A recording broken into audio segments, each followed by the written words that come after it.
Okay, Assalamualaikum. Apa khabar? Lama dah kita tak bersedara. Sibuk sikit. Banyak benda yang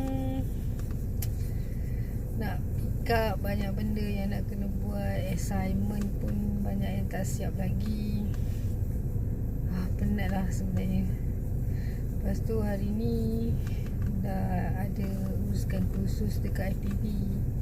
Sebab tak ada kelas hari ni sebab penat sangat. Esok pun sama dekat IPB juga. And then malamnya kelas. Penat lah. Tak macam mana kan. Belajar dan bekerja dalam masa yang sama. Okay, apa khabar? Walaupun tahu tak ada penonton, tapi saja suka-suka. Semalam I've done buat presentation. Doktor komen semuanya okey, alhamdulillah. Walaupun tak tahulah, hopefully dapatlah full mark kan.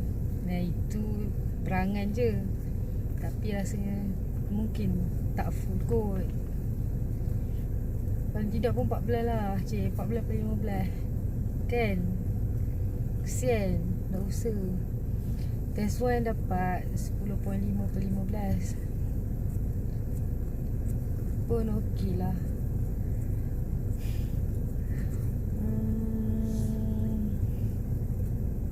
Apa lagi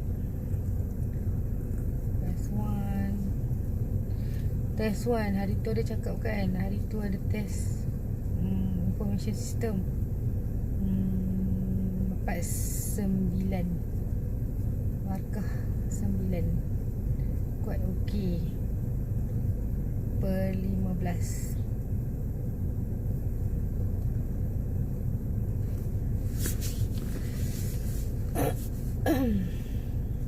Kita nak cerita siapa ya hari ni? Ada cerita tak? Ke tak ada? Hari ni rasanya macam dah gemuk lah. Tak ada. Badan dah naik dah sikit. Buat makan, exercise, tidur.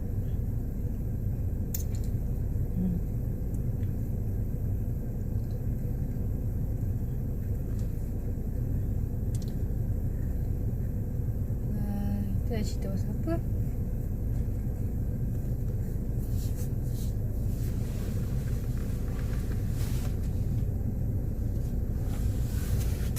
Okay, kita cerita pasal ni. Using discounted cash flow analysis to make investment decision. Maksudnya kita guna cash flow tu, aliran tunai ni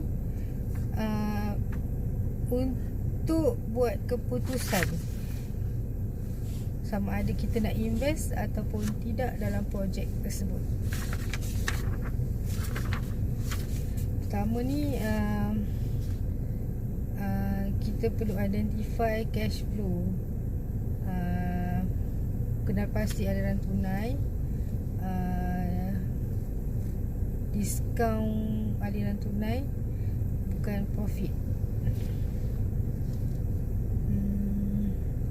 Selalu ia berkait rapat dengan present value, net present value. Okay, dia cakap kat sini kan, when calculating NPV, recognize investment expenditure when they occur, not later when they show up as depreciation. When they occur, not later.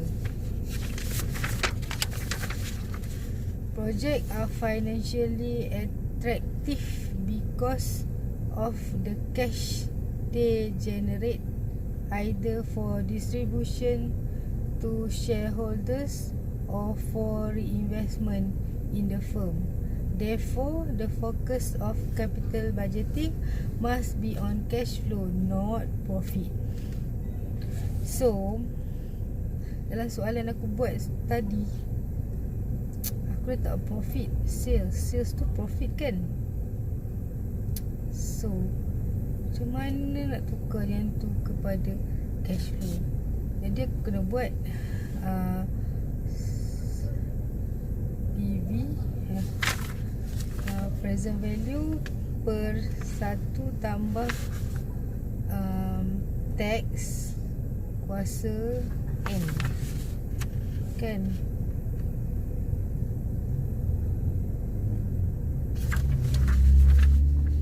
Salah. Sales before cash.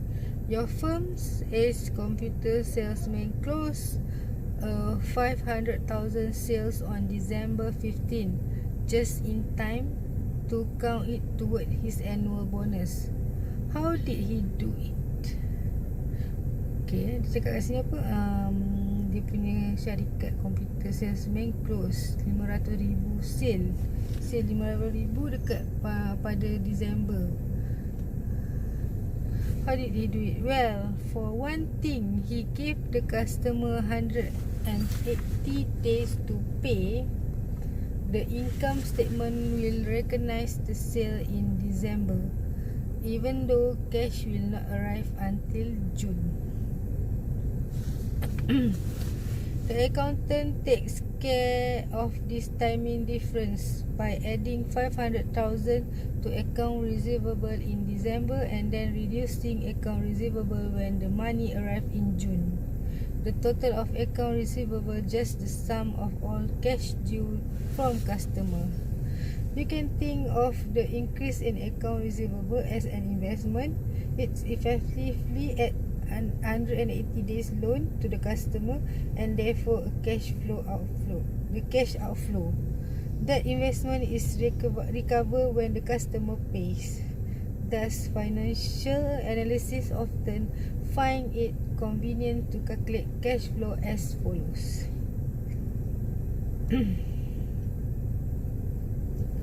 It is not always easy to translate accounting data back into actual dollars. If you are in doubt about what is a cash flow, simply count the dollar coming in and take away the dollar going out.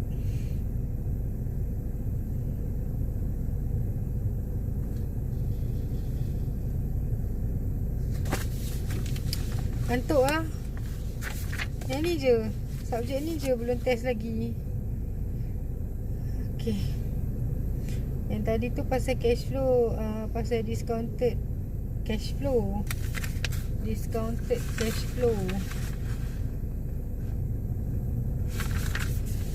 Sekarang ni discount incremental cash flow. Macam mana tu Dah lah increment tapi discount. A project present value DPV depend on the extra cash flow that it produce. So you need to forecast first the firm's cash flow if you go ahead with the project. Then forecast the cash flow if you don't accept the project. Take the difference and you have the extra cash flow produced by the project. Incremental cash flow sama dengan cash flow with project pula cash flow without project. Example. Consider the decisions by Apple to develop the iPhone 5S. If successful, the 5S could lead to several $billion in profits. But are these profits all increment cash flow? Certainly not. Our with versus without principle reminds us that we need also to think about the cash flows would be without the new phone. By launching the 5S, Apple will reduce demand for the iPhone 5. The incremental cash flow therefore are cash flow with 5S, including lower cash flow from iPhone 5, minus cash flow without 5F. The trick in capital budgeting is to trace all the incremental flows from a proposed project. Here are some things to look out for. First, include all indirect effect. The decisions to launch a new smartphone illustrate a common indirect effect. New product often damage sales of an existing product. Of course, companies frequently introduce new product anyway, usually because they believe that their existing product line is under threat from competition. Even if Apple doesn't go ahead with new products, Samsung and other competitors will surely continue to improve their Android phone, so there is no guarantee that sales of existing product line will continue at their present level. Sooner or later, they will decline. Sometime a new project will help the firm's existing business. Suppose that you are the financial manager of an airline that is considering opening a new short-haul route from Peoria, Illinois to Chicago. When considering in isolation, the new route may have negative NPV. But once you allow for the additional business that the new route brings to your traffic out of O'Hare, it may be very worthwhile investment. To forecast incremental cash flow, you must trace out all indirect effect of accepted the project. Some capital investment have very long lives once all indirect effects are recognized. Consider the introduction of a new jet engine. Engine manufacturers often offer attractive pricing to achieve early sale, because once an engine is installed, 15 years sales of replacement parts are almost ensured. Also, since airlines prefer to limit the number of different engines to their fleet, selling jet engine today improves sales tomorrow as well. Later, sales will generate further demands for replacement parts.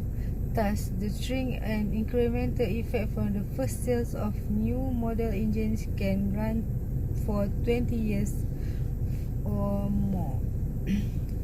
Yang kedua, forget sunk costs. Sunk costs are like spilled milk. They are past and irreversible outflow. Sunk costs remain the same whether or not you accept the project. Therefore, do not affect project NPV. Sunk cost tak affect project NPV.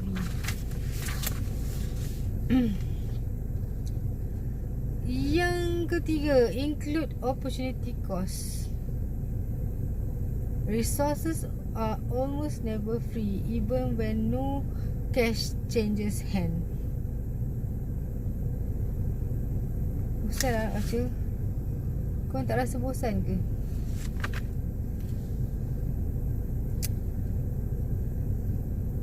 Net working capital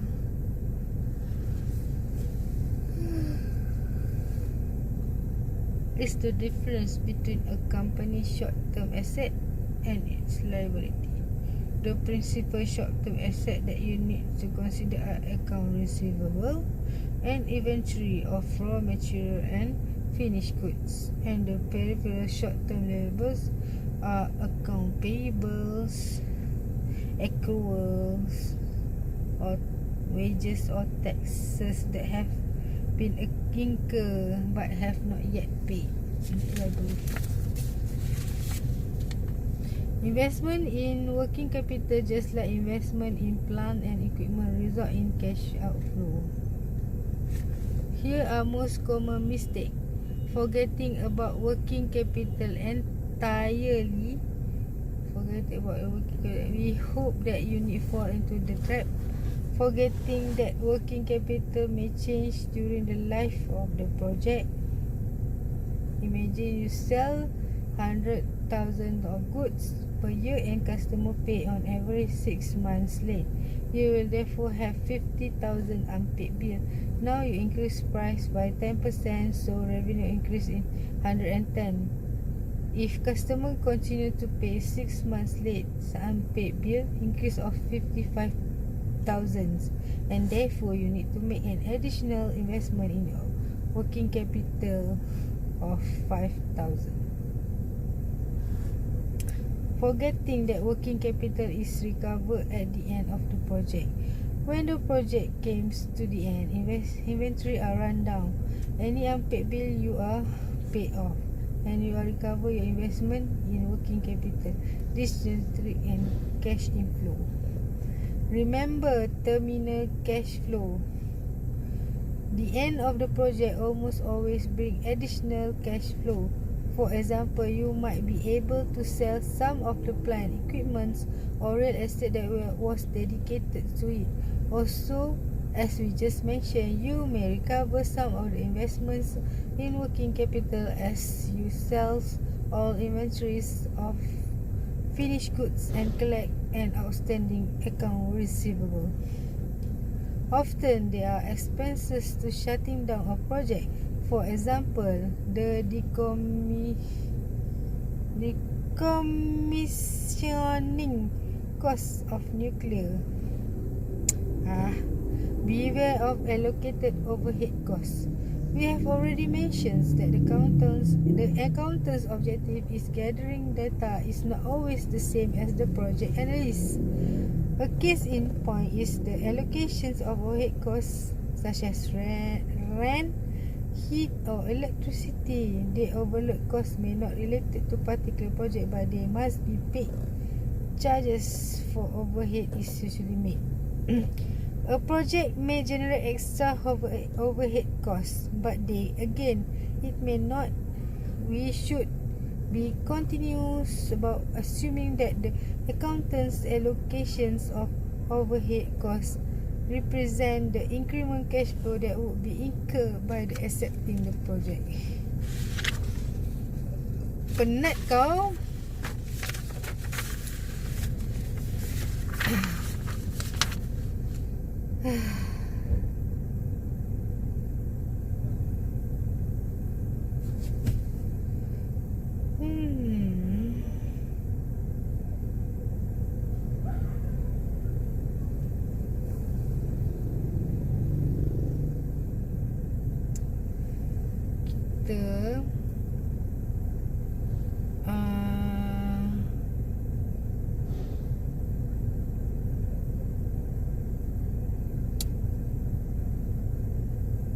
Kita lah budak-budak ni melawak dengan kawan, kunci pintu lah bagai.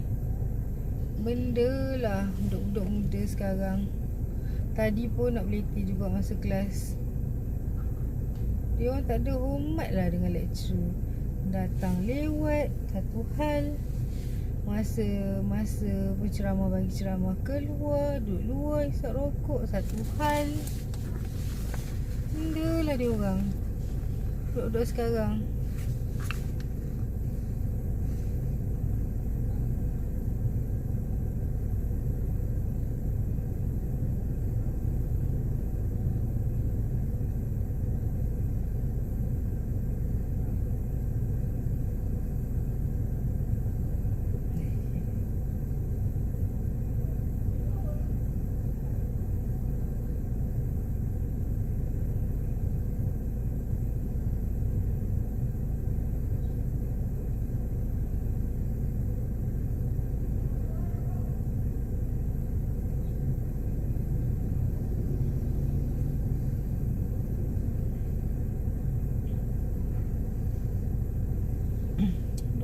Sekarang lain benar.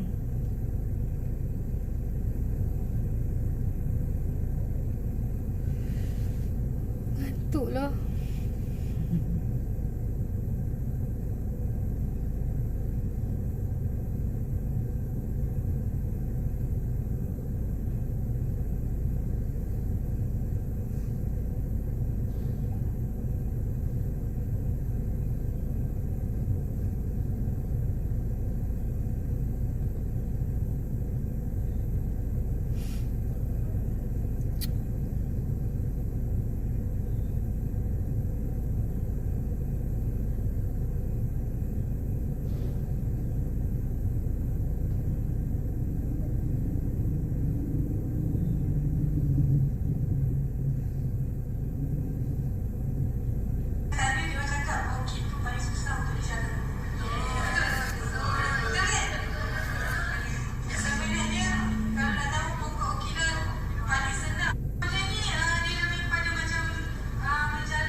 mana? Jangan.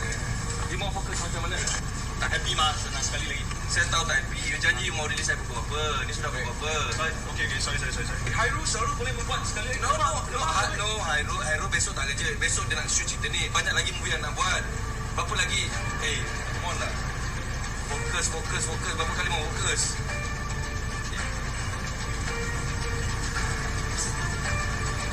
Happy birthday to you. Happy birthday to you. Happy birthday to Hairul. Happy birthday to you.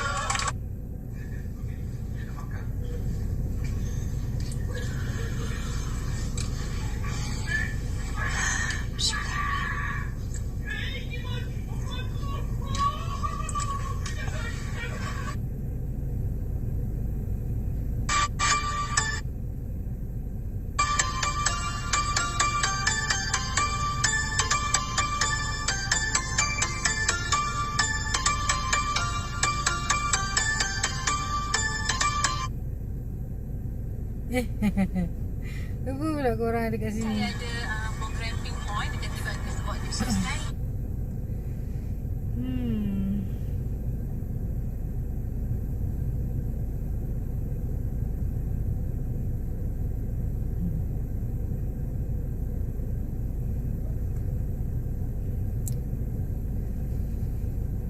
Tengok tu.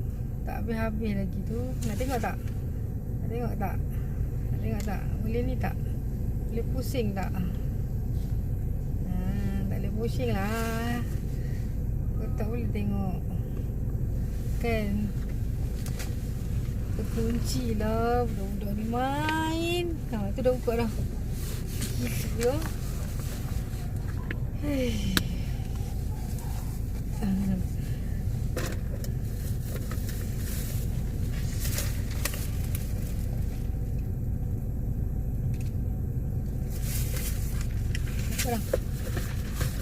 Kita jumpa lagi. Bye.